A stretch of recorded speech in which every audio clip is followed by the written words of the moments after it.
Cet épisode est sponsorisé par l'atelier d'ergonomie et Circadiem. Merci à vous d'avoir rendu cet épisode possible. Merci également aux patriotes de nous soutenir sur Patreon. On y reviendra à la fin de l'épisode.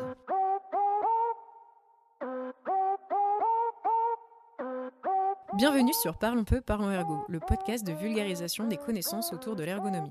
Aujourd'hui, nous nous retrouvons pour un épisode intitulé « Design-moi une transition » où nous présenterons ce qu'est et peut être le design pour pouvoir ensuite aborder les rôles des designers et ergonomes dans les projets de transition. On finira ensuite sur nos moyens de collaboration. Au micro pour cet épisode, Chloé Ragon et Océane Franze.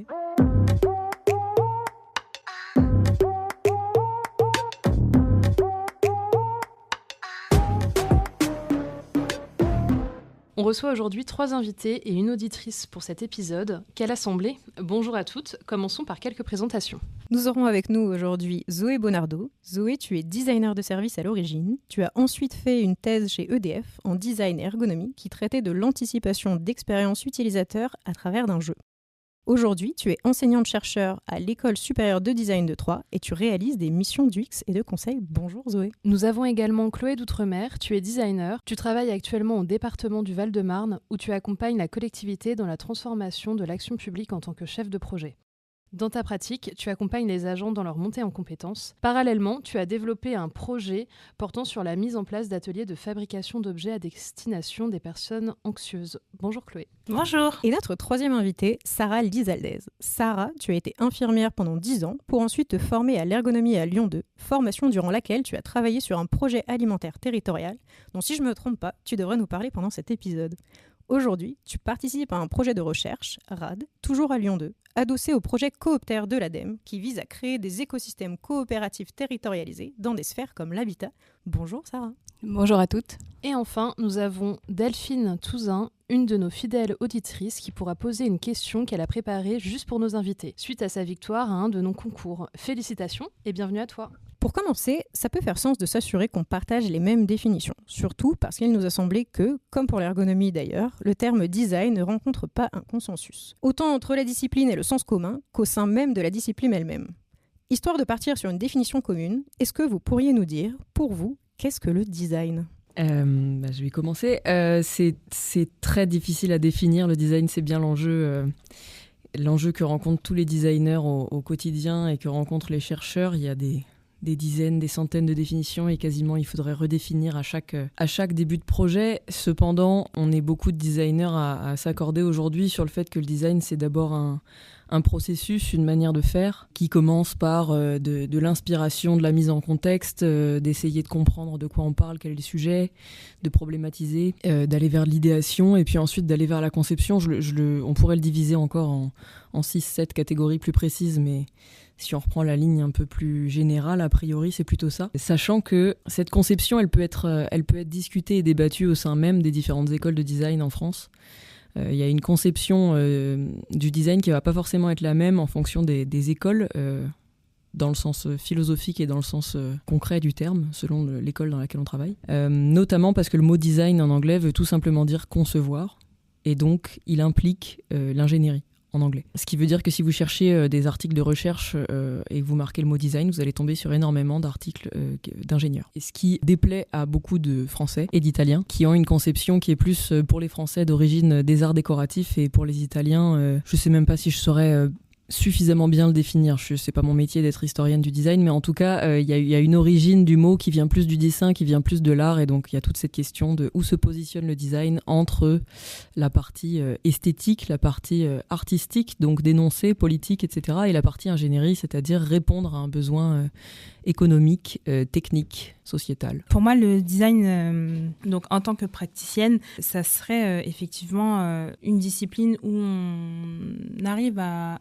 améliorer le monde au fur et à mesure de ce qu'on appréhende des usages, des usagers, des expériences. Je pense pour compléter, l'idée c'est que en fait le design, en tout cas dès l'origine, mais aujourd'hui c'est quelque chose qui est beaucoup mis en avant, intègre la notion d'humanisme, d'humanité. Et donc aujourd'hui ça se transforme parce que dans un monde industriel et très process en usager.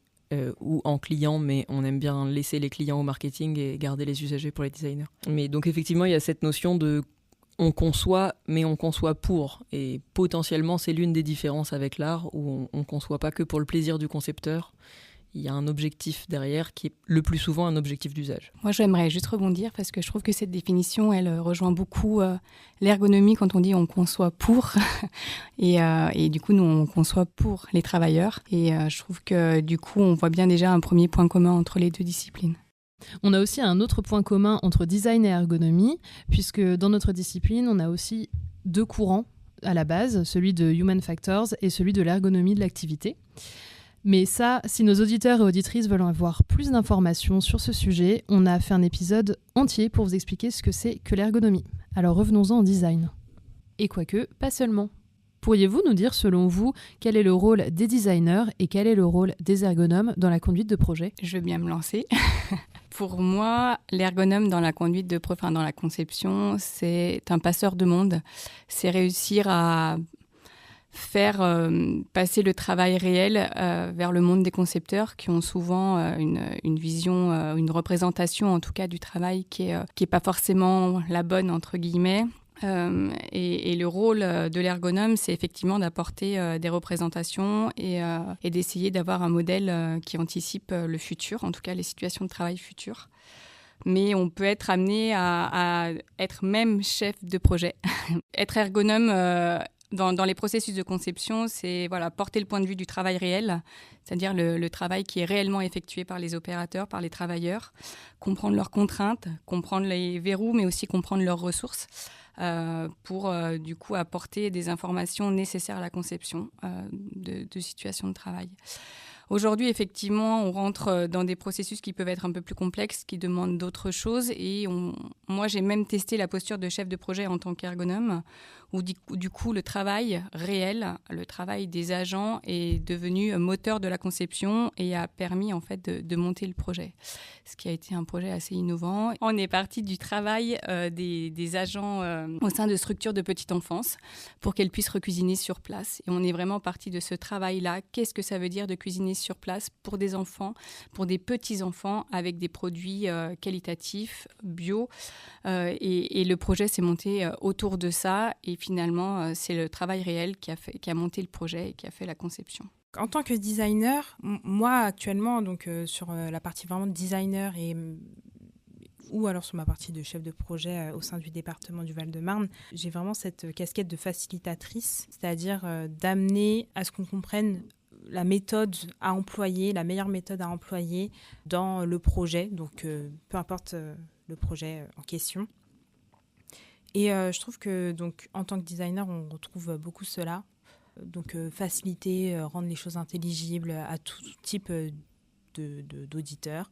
Ça passe aussi par le dessin, ça passe par des mots simples. Et puis après, on a 20 000 rôles entre gestion de projet pure, savoir si ça s'est bien conduit, si on respecte les deadlines, si on respecte le temps, si on respecte le budget. Parce que là, c'est la casquette chef de projet qui parle, mais si je le prends plus largement avec la casquette prof en école, en fait, la question était assez large, il me semble, sur qu'est-ce qu'on fait dans un projet.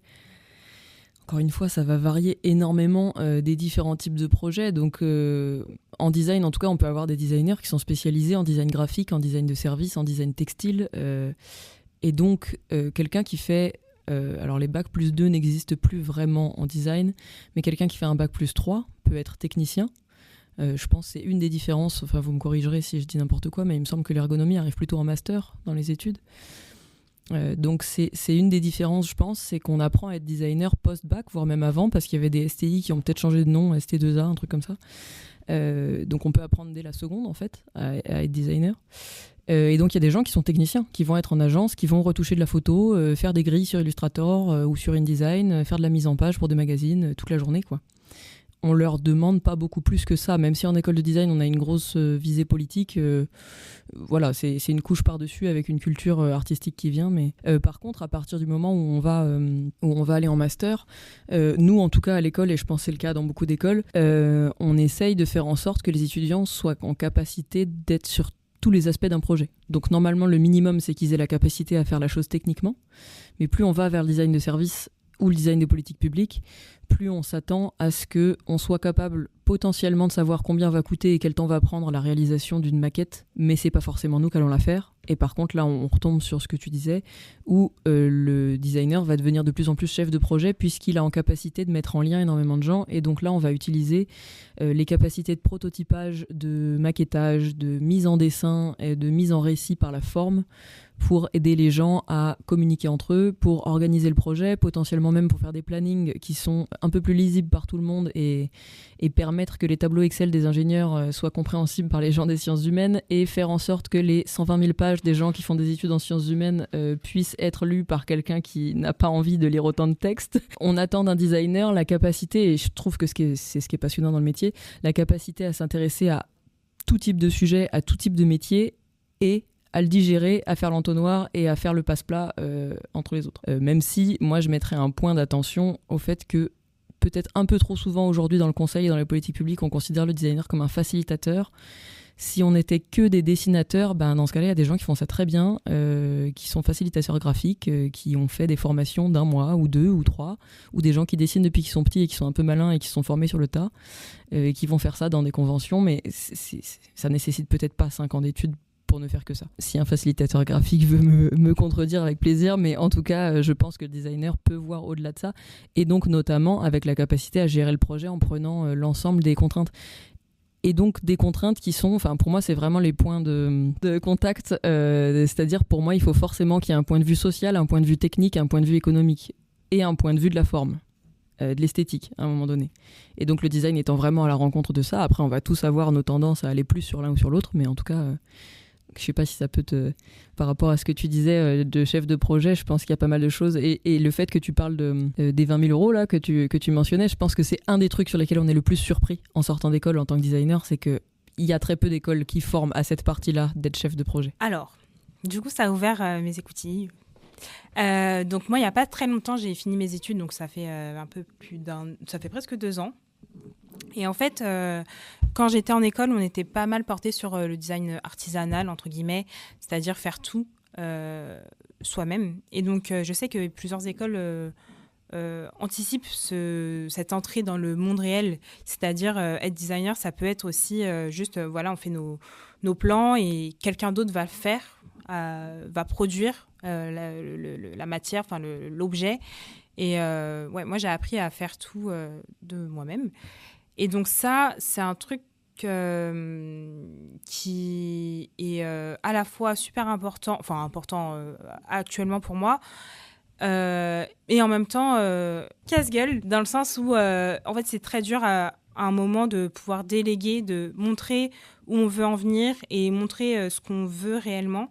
Donc ça, je pense que c'est ce côté un peu facilitant qui est super important pour produire, pour concevoir, pour faire en sorte que les gens adhèrent aussi au projet.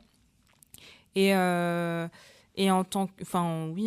rôle supplémentaire, il y a aussi ce côté observateur. Et en même temps, moi, j'aime beaucoup observer, mais aussi participer à cet environnement que j'observe.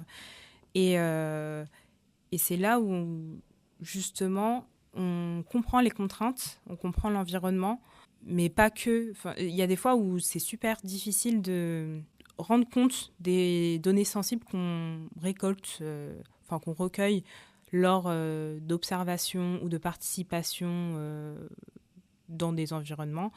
Parce qu'en fait, quand on observe, on est assez éponge. Et à la fois, moi, j'arrive pas encore des fois à saisir ce que je recherche.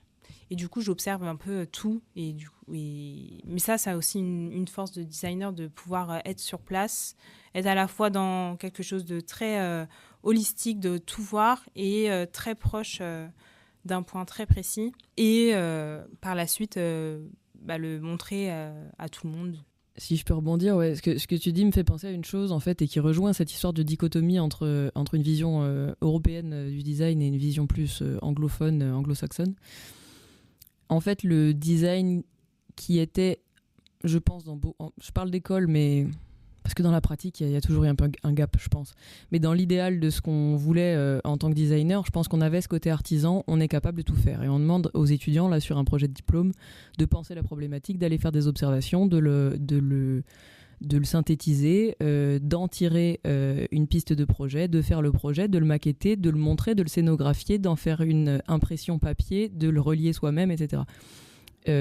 Mais en fait, la réalité, c'est que le design, et notamment le design d'expérience utilisateur, est en train de s'industrialiser énormément en France, et donc de se diviser. Qui est quelque chose que vous connaissez, à mon avis, mieux en ergonomie, c'est-à-dire que nous, en tout cas, la notion de process est peut-être un peu plus au cœur de la discipline à l'origine. Ce serait à débattre parce qu'en fait, le design industriel aussi. En tout cas, ça fait que faire de la user research, maintenant, ça peut être un poste à plein temps. Et il y a 10 ans, non. Il y a 10 ans, un designer faisait ça parmi son processus général. Aujourd'hui, moi, quand je fais du conseil, c'est quasiment que pour ça qu'on m'appelle. C'est aussi parce que c'est là qu'il y a du budget, c'est aussi parce que c'est ma spécificité due au fait d'avoir fait une thèse, notamment une thèse en design et en ergonomie. Donc je dis pas que c'est que là qu'il y a du travail, hein, mais en tout cas c'est vraiment un poste qui est devenu énorme.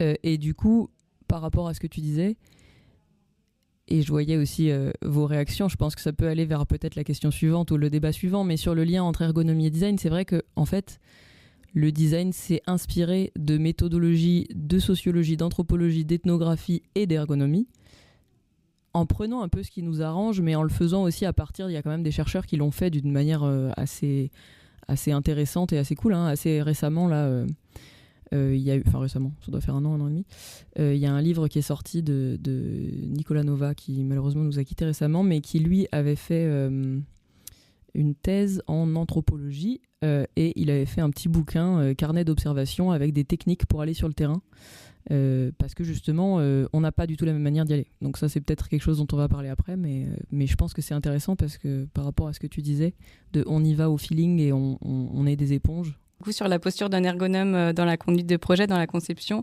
finalement, c'est faire en sorte que le travail soit une variable de choix et pas seulement une variable d'ajustement dans le projet de conception. Et l'objectif de l'ergonome dans ce processus de conception, c'est que le travail devienne une variable de prise de décision et de choix dans les orientations qui sont prises.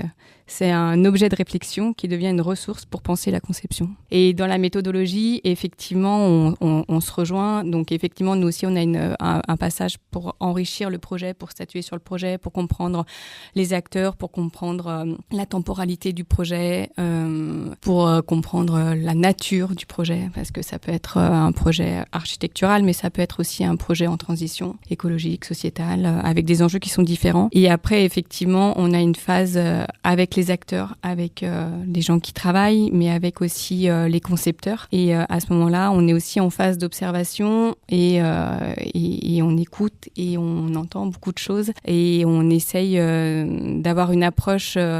Tu disais tout à l'heure que tu pouvais être une éponge. Enfin voilà, c'est vrai que l'ergonome doit poser une posture un petit peu naïve pour essayer de faire ressortir des choses du réel, de la variabilité qui existe, soit de la variabilité qu'on appelle industrielle, soit de la variabilité individuelle, mais en tout cas toutes ces variabilités qui doivent être prises en compte dans la conception. Et la question, c'est après comment on arrive à analyser et à faire que ça soit des prises de décision pour la conception. Mais oui, on est aussi au contact et dans des observations au cœur des processus de travail. Moi, j'ai une question. Est-ce que, en tant qu'ergonome, tu es parfois à l'initiative des projets ? Non. Enfin, moi, j'ai l'impression, de ma jeune expérience, d'être souvent à l'initiative des projets, c'est-à-dire qu'il y a un besoin, il y a une problématique qui est énoncée, et par les observations que je peux faire, j'en sors certains besoins, et après, on met en mots et en dessin un projet à mener, une solution à concevoir à terme. Et quand je t'écoutais, j'avais pas l'impression de ça, qu'on amène un projet et puis vous y répondez. Alors, ce qui se rapproche le plus, ça va être l'expérience où finalement, j'ai pris une posture de chef de projet. Mais les volontés, elles émanent pas de moi directement. C'est pas moi qui voulais que dans les crèches, ça cuisine sur place. Les volontés, elles émanent des gens qui travaillent au sein de ces cuisines, mais aussi de la responsable petite enfance, du chef de projet, du projet alimentaire territorial. Voilà. Et en fait, ce sont ces volontés qui sont remontées. Le projet, il vient pas de moi. Les demandes, elles viennent pas. C'est pas moi qui voulais faire ce projet. Voilà. Donc, j'ai tenté de répondre à ces volontés en déclinant une démarche qui mettait en jeu les différents acteurs. Mais en tout cas, c'était pas ma propre volonté. Donc, voilà, on répond plus à une demande, en tout cas. Voilà. L'analyse de la demande en ergonomie, c'est quelque chose d'assez assez fort. Et pour ces démarches, justement, auxquelles vous répondez, tout à l'heure, vous parliez un peu des différentes choses que vous êtes amenés à regarder. Et du coup, ça m'amène à vous questionner un peu sur vos manières d'atteindre un peu les différents objectifs que vous vous posez dans ce projet-là. Et pour ça, je vous propose de repartir aussi ici d'une définition, celle du terme usage qu'on croise dans les écrits un peu des deux disciplines. Quel emploi est-ce que vous faites de ce terme usage, si vous l'employez d'ailleurs? Et sinon, en tout cas, on serait curieuse de savoir par quoi est-ce que éventuellement vous le remplacez, pas simplement pour le plaisir de la définition, mais surtout pour comprendre si et quand vous analysez les usages, qu'analysez-vous?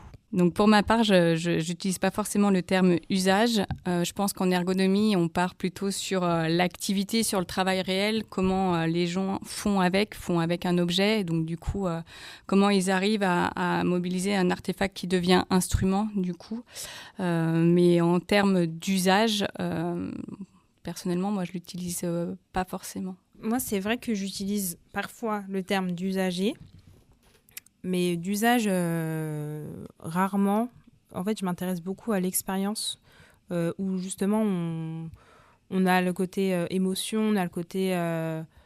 il y a beaucoup plus de sensibilité dans l'expérience, à mon sens, que dans l'usage, parce que l'usage, c'est vraiment quelque chose de très précis. L'usage, pour moi, ça serait quelque part l'utilisation d'un dispositif ou d'un objet...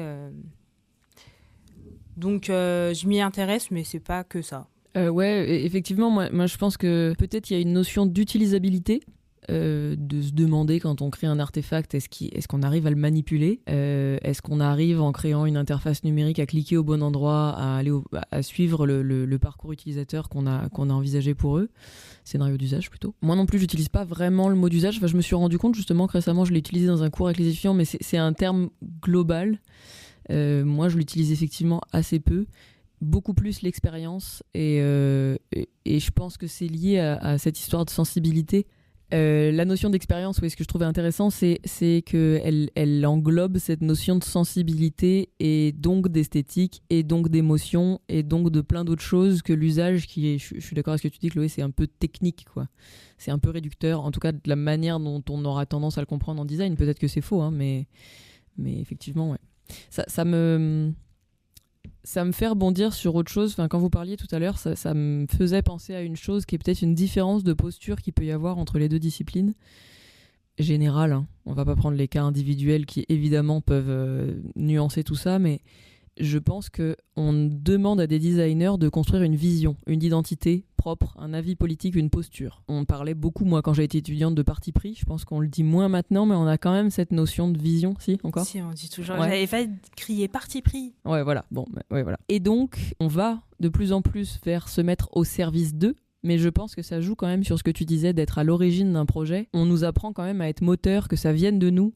Et donc, on essaye de coller à des besoins de la société, mais on a cette dichotomie de oui, mais on a aussi envie de faire des trucs, nous. J'ai l'impression que les designers sont appelés aujourd'hui dans les politiques publiques pour faire ça, justement. Pour être un peu le grain de sable dans la chaussure, pour dire ce qu'on n'a pas envie d'entendre et le faire rapidement. Moi, j'ai l'impression quand même qu'effectivement, on est souvent appelé pour déranger, pour dire enfoncer des portes qu'on ne veut pas ouvrir. Et après, sur mon expérience d'étudiante, moi, j'ai beaucoup, je ne vais pas dire milité, mais j'ai trouvé ça assez... Enfin, moi, ça m'a dérangé en fait, d'être dans un cursus de design où en fait, les projets émanent de nos envies, de nos besoins. Et moi, j'étais en fait en école d'art et de design. Donc, il y avait ce côté, comme tu disais tout à l'heure, sur l'esthétique, sur la différence entre designer et artiste. en fait, on faisait des objets, des beaux objets, des objets avec des matériaux qui, entre guillemets, innovent, des choses qui sont un peu plus manifestes. Et moi, maintenant, en tant que designer d'intérêt général, c'est tout ce dont... j'essaye de ne pas faire ça, de ne pas coller mes envies sur des projets, sur... ou même des besoins, des ambitions sur des besoins. Donc, en tant que designer d'intérêt général, c'est vraiment de partir des besoins qu'on observe et à la fois d'avoir ce côté politique, ce parti pris dont on parlait juste avant, et de faire quelque chose dans un sens amélioratif et pas d'empirer, que ce soit sur les côtés environnementaux, sociétaux. Et donc, je pense que c'est là où, lorsque tout à l'heure, tu parlais, Zoé, de rôle de designer et que... je trouve des fois, on a beaucoup sur les épaules. C'est-à-dire, à la fois, il faut effectivement être humble, mais je pense que ça peut être assez prenant de se dire, moi, j'ai une grosse charge, une grosse... responsabilité vis-à-vis du monde, vis-à-vis de ce que je vais proposer. Oui, effectivement. Nous, je trouve qu'en ergonomie, on nous attend pas forcément là jusqu'où on peut aller, en tout cas. Donc, on peut nous appeler et on va travailler que sur la hauteur d'un bureau ou les chaises. Je pense que ça, c'est quelque chose aussi au design où on peut, je pense, se rejoindre. Mais du coup, ils nous attendent pas forcément sur toute la palette de nos actions. Et oui, on ne connaît pas forcément toutes les compétences d'un ergonome et jusqu'où on peut aller. Effectivement, dans un projet où il n'y avait même pas de demande, où j'ai créé la demande parce que je savais qu'il pouvait y avoir des besoins au niveau de la restauration collective lors d'un projet alimentaire territorial. Je suis arrivée, on m'a regardé un petit peu avec des grands yeux en disant qu'est-ce que vient faire l'ergonomie là, mis à part effectivement travailler sur la hauteur des tables et des chaises. Et finalement, j'ai proposé toute une démarche en ergonomie en allant voir le travail réel. Je suis intervenue en révélant des problématiques qui pouvaient venir autour de la restauration collective. Et la première chose que j'ai faite, c'est déjà expliquer ce que t'est que l'ergonomie et on partait du postulat que le travail prescrit n'épouse jamais le travail réel et que ça ne se limitait pas forcément effectivement qu'à du matériel, mais que ça pouvait être à l'organisationnel et accompagné aussi aux transformations professionnelles lors de transitions écologiques par exemple, où là, les manières de faire, le monde professionnel peut complètement évoluer et changer.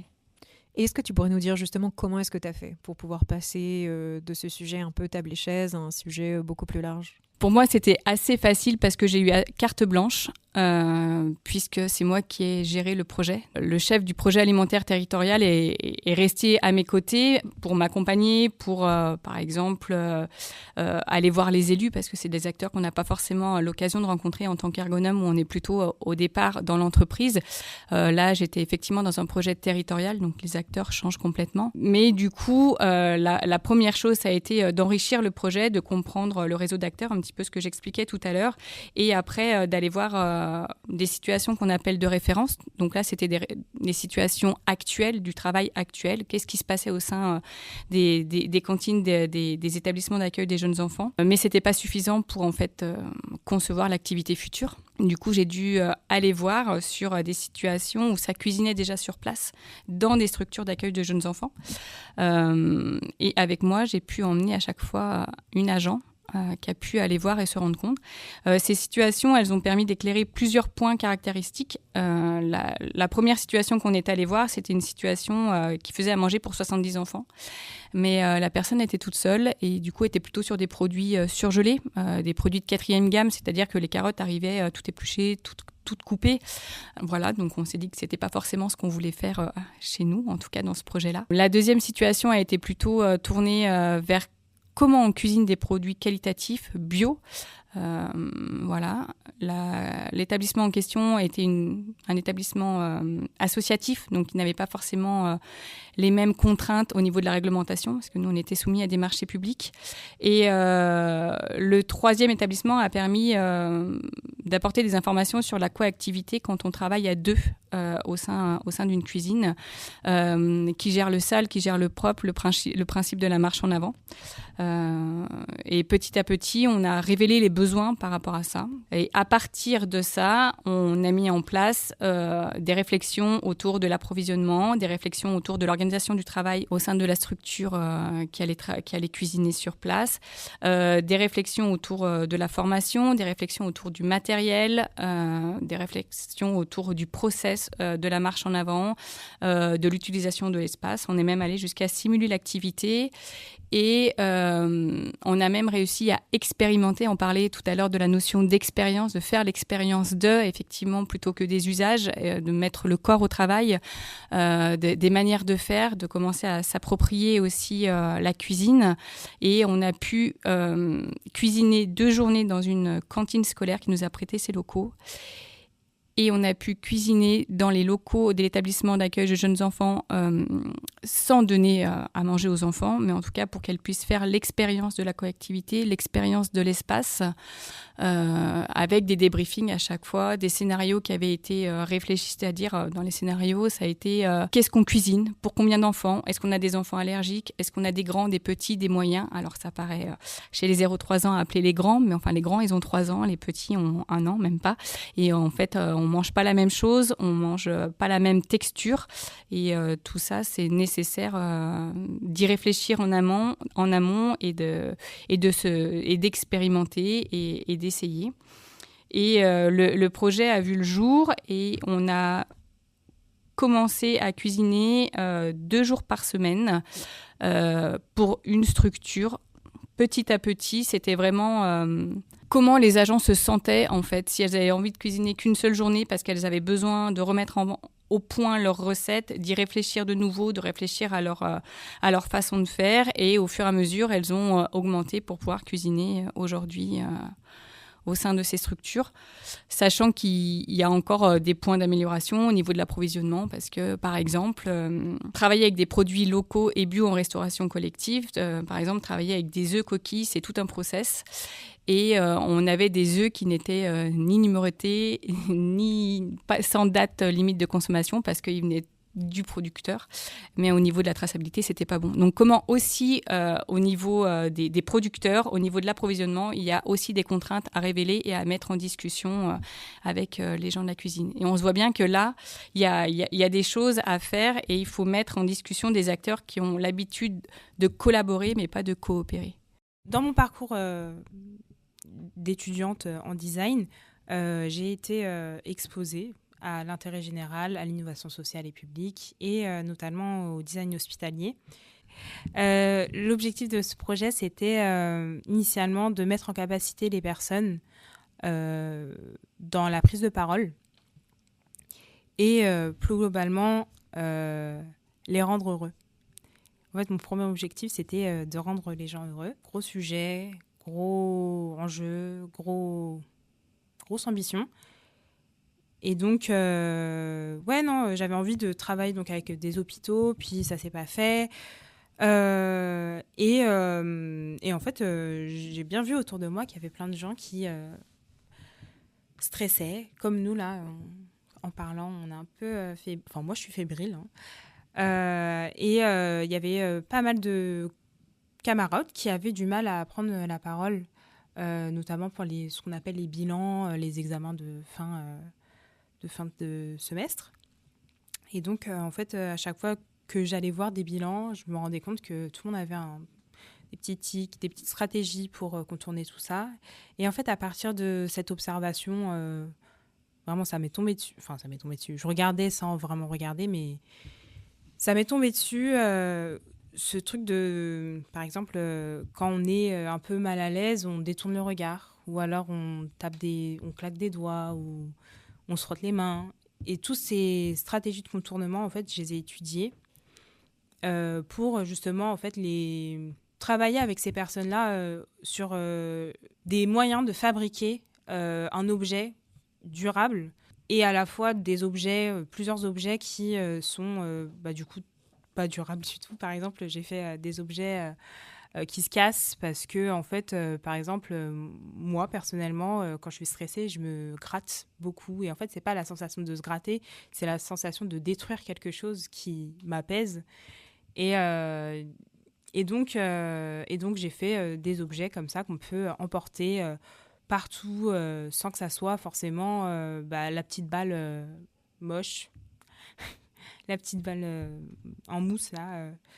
Et en fait, trouver un moyen d'intégrer dans le paysage du quotidien des objets qui soient proches du thérapeutique, mais qui ne le sont pas. Mais parce que, en fait, le thérapeutique, ça, tout de suite, c'est un aspect un peu... moi, à mon sens, thérapeutique, ça veut dire qu'on va être soigné. Et là, on n'est pas du tout dans le soin, on est dans être en capacité, accompagner. Moi, j'ai beaucoup aimé ce projet-là.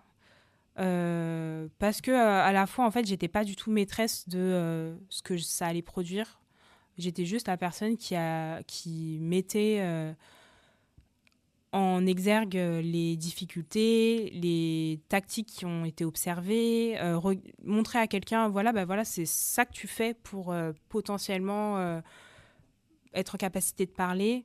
Est-ce que c'est aussi j'ai pas du tout l'expérience de psychologue ou de comportementaliste ou ce genre de choses, mais c'était aussi un travail de collaboration, même de devoir dire est-ce que ça pour toi c'est une tactique pour aller mieux, est-ce que ça fonctionne pour toi, et comment on fait pour que à terme tu puisses qu'on puisse ensemble créer un objet qui pour toi sera utile et donc que tu pourras mobiliser à tout moment, et que potentiellement, en fait, cet objet, il soit aussi mobilisable par une autre personne, et donc ça donne un petit pouvoir à une autre personne pour prendre la parole.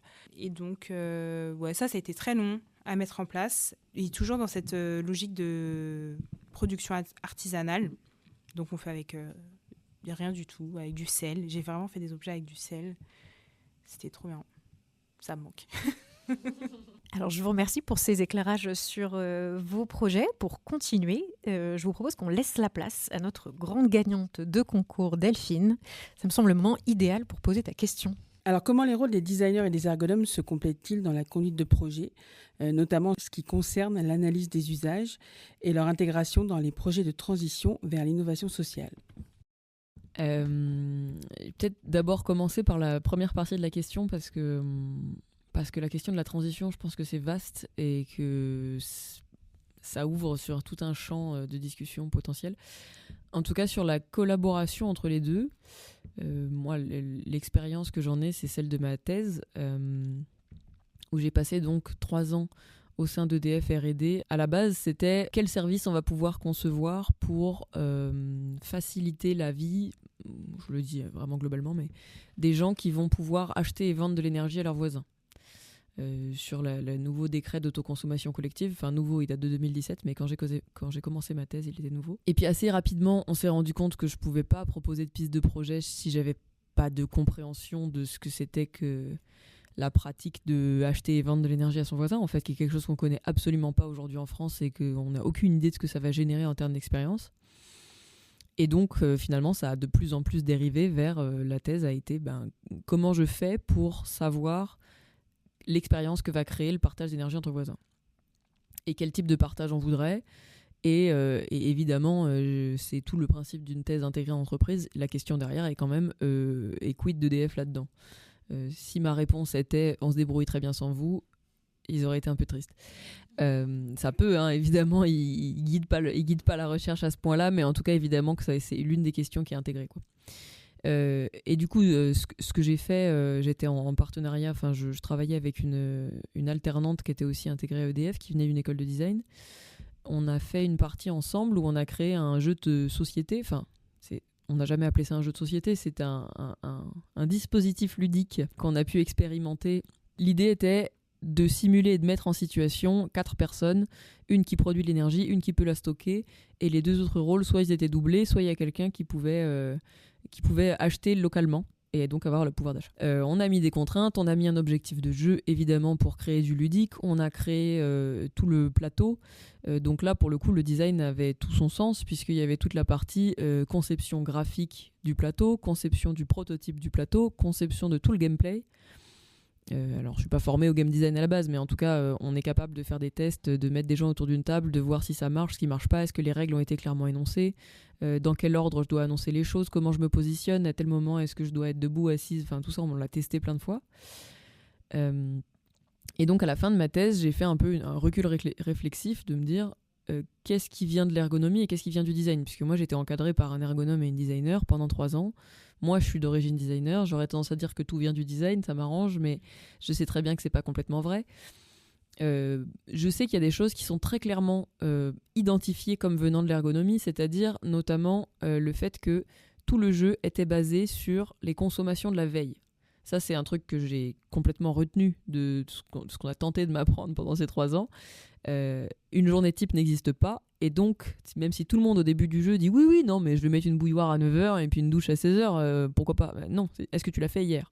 Donc ça c'est une énorme différence, et ça va demander de la lutte parce que les gens ont du mal pour plein de raisons probablement à partager leur consommation. C'est très intime comme question, on se rend pas compte. Donc ça c'est très clairement un apport de l'ergonomie, d'être au plus près de l'activité réelle. Ensuite, le deuxième apport, il était très clair, il était sur la simulation et la capacité à qu'est-ce que je garde d'une simulation, comment je peux le transposer à la vie réelle et comment on revient du jeu après pour dire super, on a joué pendant 1 heure, mais est-ce qu'on est sûr que ce qu'on a simulé est réel? Déjà non. Donc quelles sont les contraintes qui font qu'on peut dire ça c'est forcément biaisé parce que ça vient des règles, ça on peut l'analyser de telle ou telle manière. Donc moi dans mon analyse à la fin c'était beaucoup des manières de fonctionner. Qui découle du coup d'un point de vue service, design, vers potentiellement un service où l'idée c'était la conclusion, et c'était pas pour faire plaisir à EDF, c'était une vraie conclusion. Il semblerait que les gens aient besoin d'un tiers de confiance quand on crée une communauté de ce type.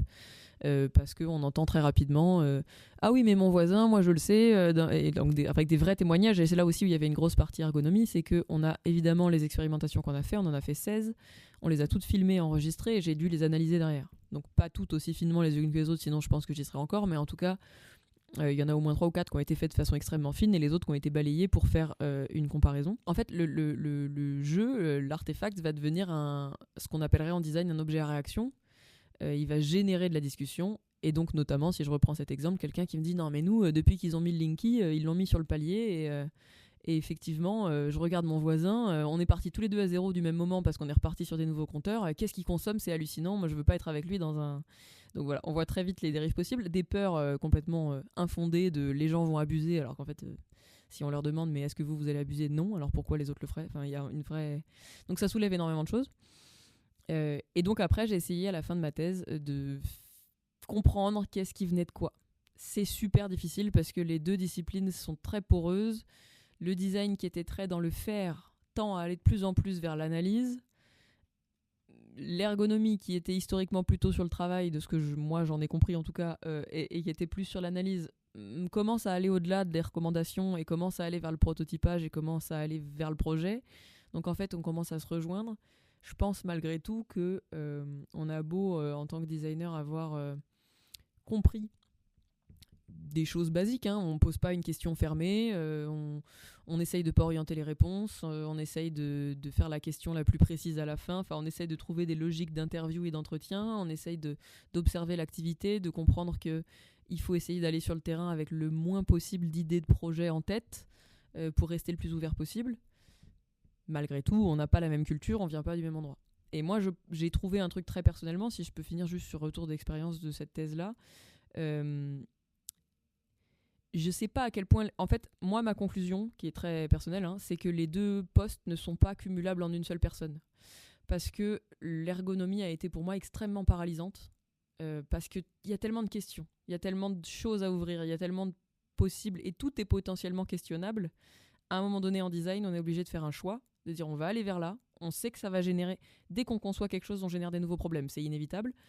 Et donc, si on reste dans ce questionnement surplombant, on peut pas aller vers le projet. Et donc, on finit par ne jamais réussir à passer la seconde et à créer quelque chose. Donc, ma conclusion personnelle était de dire je serais ravie de travailler avec des ergonomes à l'avenir, mais en séparant les deux postes, quitte à ce que de temps en temps, c'est moi qui switch un peu d'un poste à l'autre, mais en tout cas, pour moi, c'est vraiment deux entités différentes qui doivent pouvoir s'engueuler. et qui doivent pouvoir discuter, négocier, parce qu'en le faisant soi-même, ça rend un peu schizophrène. C'est hyper intéressant comme conclusion parce qu'il arrive justement, en tout cas au sein de l'ergonomie, que des personnes un peu se positionnent sur presque ce rôle double sans s'appeler designer, sans être designer, mais effectivement ça amène à réfléchir. Est-ce qu'éventuellement vous souhaitez compléter Chloé et Sarah ? Moi, c'était peut-être plus du coup sur la deuxième partie, au niveau de la transition. En tout cas, effectivement, ça amène l'ergonomie à ouvrir les champs finalement, puisqu'au départ, l'ergonomie était effectivement dans les entreprises, dans un milieu un peu cadré, hiérarchisé. Aujourd'hui, on voit que les transitions écologiques notamment bouleversent le travail, où on voit des transformations professionnelles très fortes.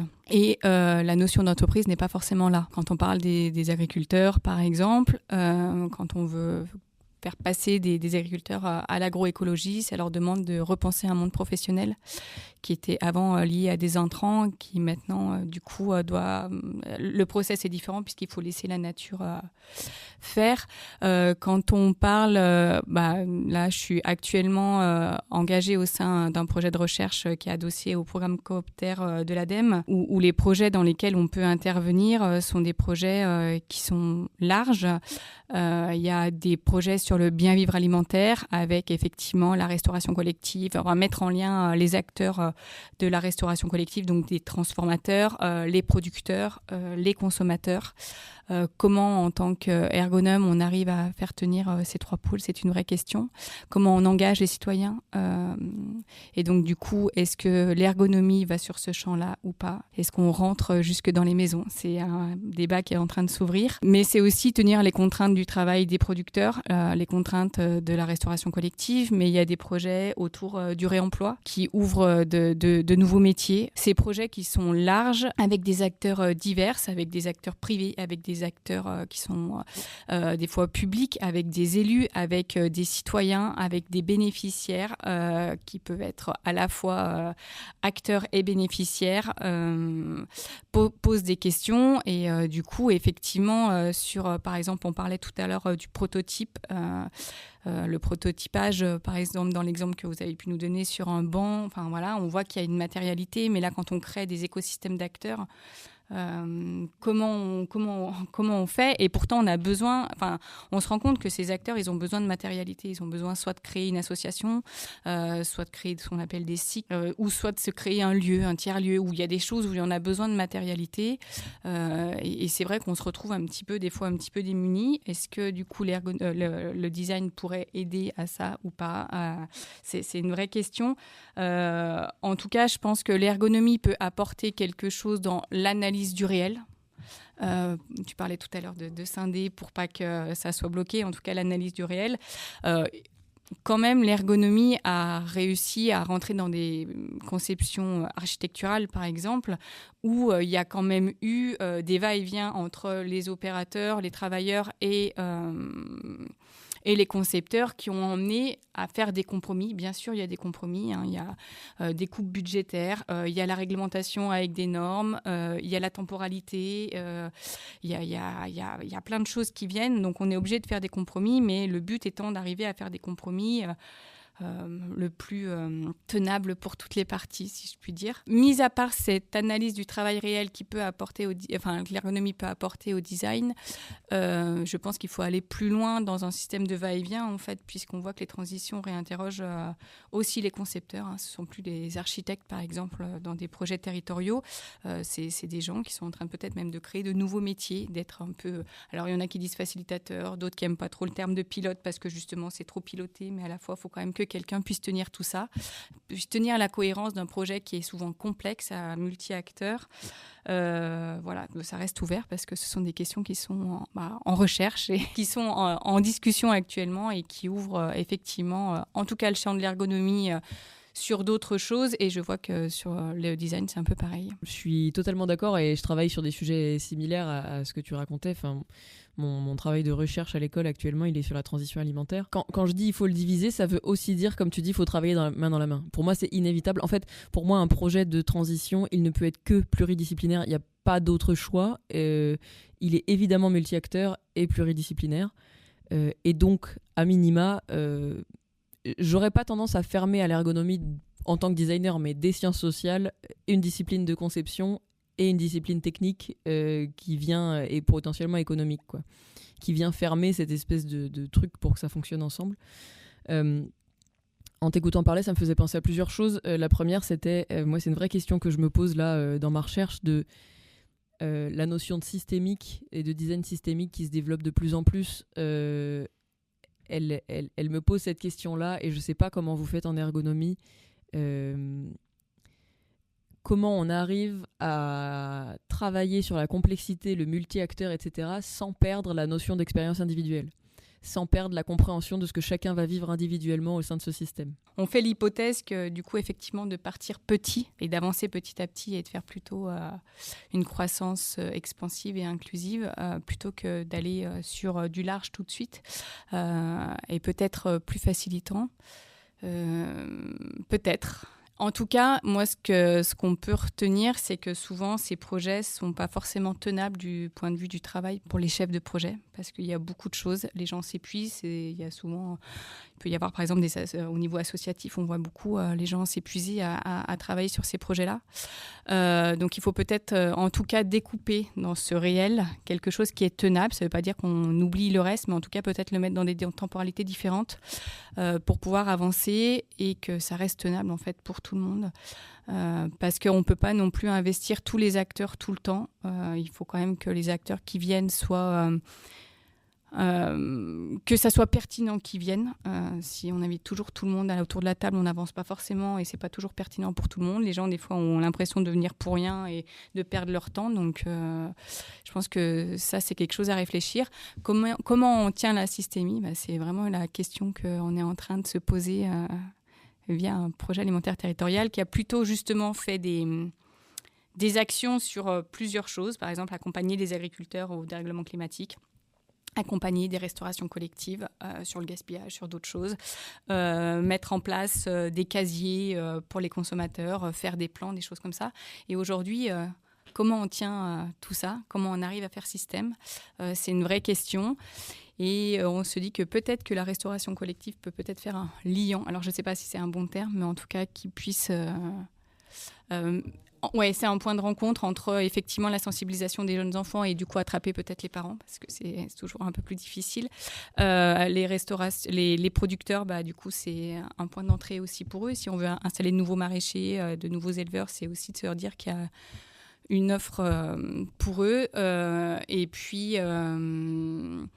Et voilà, mais c'est une vraie question. C'est est-ce qu'on part grand, en tout cas en rassemblant tous les acteurs alors soit est-ce qu'on fait des petites actions comme ça et après on cherche à faire système, ou est-ce qu'on part petit et petit à petit on rajoute des acteurs et du coup c'est tenable. Mais en tout cas on ne peut pas tenir tout à la fois.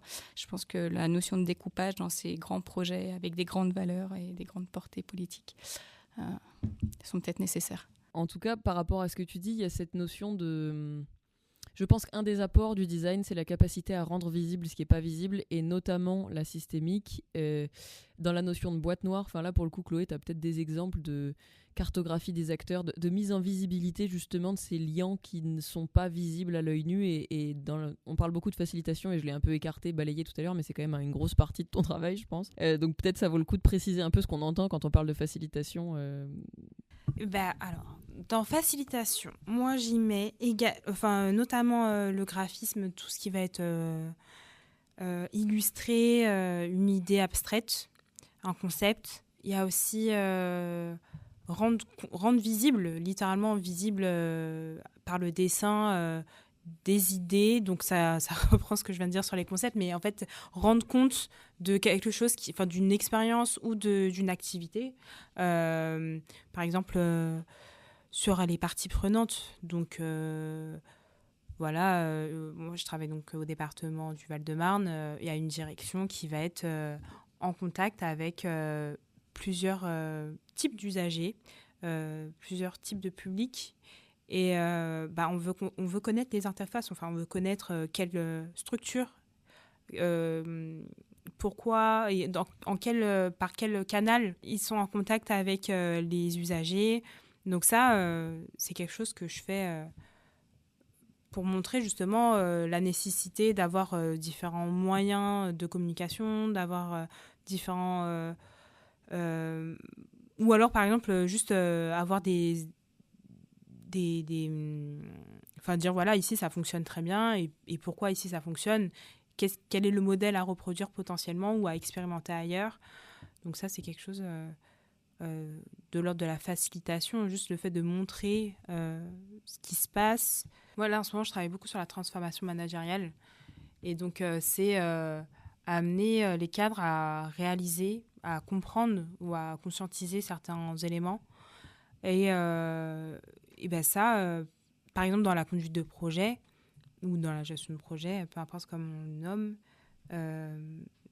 ben ça c'est un gros travail de facilitation, de faire comprendre que, par exemple, dans un projet, ben on peut aussi aller sonder son public, on peut sonder les usagers, comprendre les besoins, et que les besoins et les contraintes peuvent coexister, et qu'on peut répondre à des besoins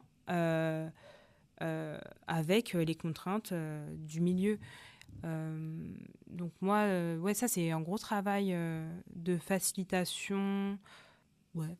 C'est vrai que quand tu parlais d'agriculteurs, de réseaux de personnes, je pense qu'il y a une capacité à mettre en cartographie, en lien, en réseau, en montrant qui a de l'influence sur qui est le plus important, de représenter potentiellement les émotions de manière graphique autrement que par des données ou des chiffres, pour aider chacun à comprendre potentiellement comment chacun se positionne, comment il se voit par rapport à l'autre, et potentiellement justement sur la transition managériale. Je trouve que c'est hyper intéressant parce que moi, c'est un exemple que j'utilise beaucoup avec mes étudiants sur...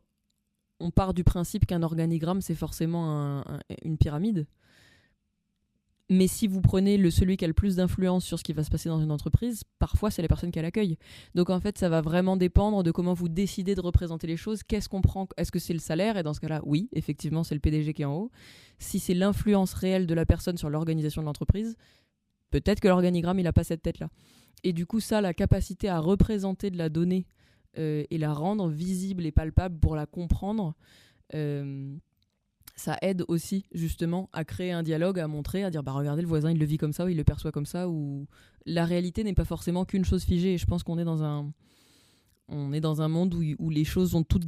Typiquement, si je vous dis organigramme, peut-être pas les ergonomes, c'est peut-être un peu biaisé, mais je pense que les citoyens en général voient un truc pyramidal avec une personne au-dessus et 12 en dessous, quoi. Et donc tout ça, je pense, en termes de représentation, je pense qu'il y a un gros travail et ça, sur cette histoire de passer de l'expérience individuelle à la systémique, déjà aider les gens au niveau individuel à comprendre ce que c'est que cette histoire de systémique que tout le monde dit, mais en fait c'est comme ça qu'on en arrive à faire des théories du complot, quoi. Il y aurait un grand méchant, mais il est où, c'est qui, on sait pas. Être capable de représenter ces réseaux d'influence peut être vachement, je pense, c'est un des outils, en tout cas moi c'est un des outils que j'utilise à l'école. Maintenant les étudiants en 4e année ont un cours de cartographie systémique pour être capable d'aller au-delà de ça.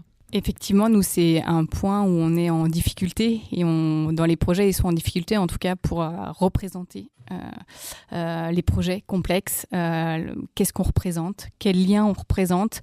Souvent, on veut en faire... on veut faire peut-être qu'un schéma, mais en fait, on se rend compte qu'il en faut peut-être plusieurs. Mais qu'est-ce qu'on veut représenter ? Pourquoi ? Pour quels acteurs ? Est-ce qu'on veut que ça soit une cartographie qui évolue et sur lesquelles les acteurs puissent travailler aussi ? Mais cette histoire de visibilisation, en tout cas, d'écosystème, c'est une vraie question. Alors, tant peut-être en termes de communication et de pouvoir montrer, et à la fois de représentation pour les acteurs de la systémie, de la complexité, des liens, de tout ça, et ça c'est une vraie question et ça pourrait être un réel bénéfice, je pense. Et dans cette même logique de facilitation, alors après le terme facilitation, je ne sais pas si c'est le bon terme à employer, mais il y a aussi ce truc au-delà de montrer ce qui est... montrer comment l'organisation est construite, quelles sont les activités, je trouve qu'il y a aussi créer les conditions de collaboration. Moi, il y a beaucoup de ça dans mon travail, c'est-à-dire faire en sorte que toutes les personnes nécessaires au projet soient autour de la table et que les conditions soient les meilleures pour collaborer. Et ça passe notamment par des dispositifs multiples, des ateliers, des séminaires, des mots, des éléments de langage très spécifiques. Et ça, je trouve que c'est... le côté un peu facilitatrice du designer, c'est-à-dire moi, dans un projet, j'ai besoin qu'il y ait 5 personnes autour de la table. Ces 5 personnes ne se comprennent pas. comment on va faire pour qu'ils puissent travailler ensemble et on va faire ça plusieurs fois, on va faire ça de différentes manières. Et moi, je trouve que c'est un des aspects qui me plaît le plus, c'est de créer ces conditions de travail, ces conditions d'échange, et au-delà de travail ou d'échange, juste créer une communauté, créer, en fait, tout simplement. Et sur ce sujet des conditions de collaboration, justement, pour conclure avec Océane, on se demandait comment celle-ci pourrait se passer entre designers et ergonomes, surtout dans les projets de transition. Par exemple, est-ce que l'ergonome et le designer interviendraient au même moment ou à des moments différents du projet ? À votre avis, qu'est-ce qui pourrait faire que cette collaboration soit la plus fructueuse possible ? J'aurais tendance à dire que les designers vont être très fâchés si on essaye de les évincer de la phase amont d'un projet, parce que ça fait des années qu'on essaye d'y revenir. On a été pendant très longtemps des techniciens qu'on appelle une fois que tout est décidé, fais-moi une jolie affiche, on a déjà pris toutes les décisions stratégiques. On arrive à ne plus être là-dedans. Si on était évincé de ça, on serait pas content du tout. J'aurais l'intuition que les ergonomes voudraient pas être évincés de la phase de conception, mais je peux me tromper. Oui, non, c'est bien qu'on soit là de A à Z aussi, mais du coup, vraiment, moi aujourd'hui, je peux pas répondre à cette question. Je sais pas exactement, mais c'est pour ça que j'ai fait peut-être dire il faut expérimenter, mais j'aimerais bien justement expérimenter sur un projet et de se dire voilà, qu'est-ce qu'on fait, comment, parce que je pense qu'effectivement, il y a peut-être des choses à affiner, à faire des compromis entre nous et du coup de faire l'expérience de cette collaboration, parce qu'on voit qu'effectivement c'est pour eux, mais il y a quand même des choses un peu différentes qui peuvent s'apporter mutuellement. Je pense qu'il y aurait un travail à faire pour le permettre, qui serait créer des éléments de langage commun. J'ai mis du temps à comprendre que le mot activité ne voulait pas dire faire du coloriage en ergonomie, une activité j'exagère, mais une activité manuelle, voilà. Et je pense que c'est le cas pour tellement d'autres mots. Quand on vous entend parler, les éléments de langage sont choisis, construits, précis. Je pense que c'est moins le cas pour nous. Et ça va se jouer sur d'autres choses, peut-être justement sur des modes de représentation où on va être beaucoup plus carré et faire beaucoup plus attention à ce qu'on choisit de montrer ou non. Donc je pense que c'est créer un... J'ai l'impression qu'on est d'accord sur il faudrait que ce soit sur l'ensemble du processus, et je pense pour que ce soit faisable, il faudrait créer des éléments de langage commun qui soient langages verbaux ou graphiques. Un beau projet justement pour des ergonomes et des designers où on espère qu'on saura l'issue pour savoir comment est-ce que ça s'est fait. Et c'est effectivement sur cet élément-là qu'on va conclure. Merci beaucoup pour tous ces échanges, pour ces propositions qui nous ouvrent des pistes pour des projets futurs, on l'espère. Merci à vous 4 pour vos contributions sur cet épisode qui, on l'espère, plaira autant à nos auditeurs et auditrices qu'à nous durant le travail pour le préparer. Merci également à l'équipe de réalisation de cet épisode, Eva Goulois, Hélène Gomez et Brian Rosenciel. Et merci à toi Chloé pour ce super co-host. Nous remercions à nouveau l'atelier d'ergonomie et Circadième pour leur confiance qui a rendu possible cet épisode. Nos remerciements vont également à toutes les personnes qui nous soutiennent sur Patreon. Et si toi aussi tu as envie de devenir un patriote, tu trouveras le lien dans la description. Tu trouveras également les liens vers nos réseaux sociaux, LinkedIn et Instagram. N'hésite pas à t'abonner. Tu peux également nous suivre sur la plateforme de diffusion sur laquelle tu nous écoutes dès maintenant pour être sûr de ne rien louper. Et on se retrouve le mois prochain pour un nouvel épisode. À bientôt!